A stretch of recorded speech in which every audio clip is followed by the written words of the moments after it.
నమస్కారం, welcome to RS news VGR. DSC జరిపి ఏం చేయాలని డిఎస్సి జరిపారు మీకు? ఎందుకంటే వాళ్ళకి బాగా ఇష్టం కాదు డిఎస్సి కాదు, మెగా డిఎస్సి. ఏమి చేయాలని, ఏ ఉద్దేశంతో డిఎస్సి జరిపారు? ఉద్యోగాలు ఇవ్వాలని, అంతేనా? ఎన్ని ఇచ్చారు? 15,000, 16,000. ఎన్ని సచివాలయాలు స్థాపించారు జగన్మోహన్ రెడ్డి గారు వైసీపీ ప్రభుత్వం ఉన్నప్పుడు? ఎంతమందికి ఉద్యోగాలు వచ్చినాయి? 2 లక్షల చిల్లర. మరి 15,000 పెద్దదా, ఆ 16,000 పెద్దదా, 2 లక్షలు పెద్దదా? ఉద్యోగాలు ఎందుకు కల్పించలేదు జగన్మోహన్ రెడ్డి గారు?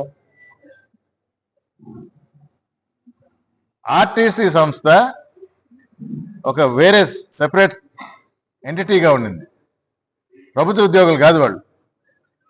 వాళ్ళని విలీనం చేసి ప్రతి ఒక్కరూ ప్రభుత్వ ఉద్యోగం మార్చిన ఘనత జగన్మోహన్ రెడ్డి గారిది. ప్రభుత్వ ఉద్యోగాలు కల్పించినట్టే కదా. మరి 16,000 గురించి మాట్లాడుతూ ఉండరు. విషయం చెప్పనా, జగన్మోహన్ రెడ్డి గారికి డిఎస్సిని కూడా వ్యాపారం చేసి అమ్ముకోవటం తెలీదు, అర్థమైందా? అందుకని డిఎస్సి పెట్టల. ఆయనకి అది తెలీదు.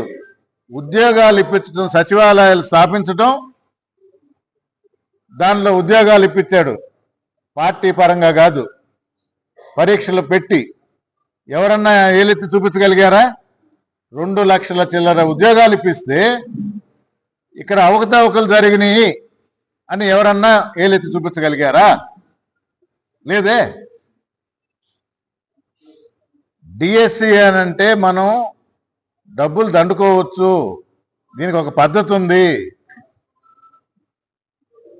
అని అనుభవం ఉన్న తెలుగుదేశం వాళ్ళు చేసిన ప్రక్రియ. అందుకనే మెగా డిఎస్సి అని పేరు పెట్టి ఏ విధంగా అమ్ముకోవాలో అమ్ముకొని, మాకు కూడా మొదట్లో తెలియలా, మేము కూడా సంతోషపడ్డాం. కానీ చేసిందేంటి?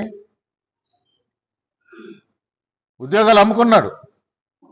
మరి మీరు 16,000 ఉద్యోగాలు కల్పించారు కాదు, 16,000 ఉద్యోగాల్లో ఎన్ని అమ్మారు? సాక్ష్యాలు ఉన్నాయి. సచివాలయంలో తీసుకోండి, ఎన్ని ఇచ్చారు, ఎక్కడ? అది కూడా ఎగ్జామ్ రాయించారు, పారదర్శకంగా చేశారు.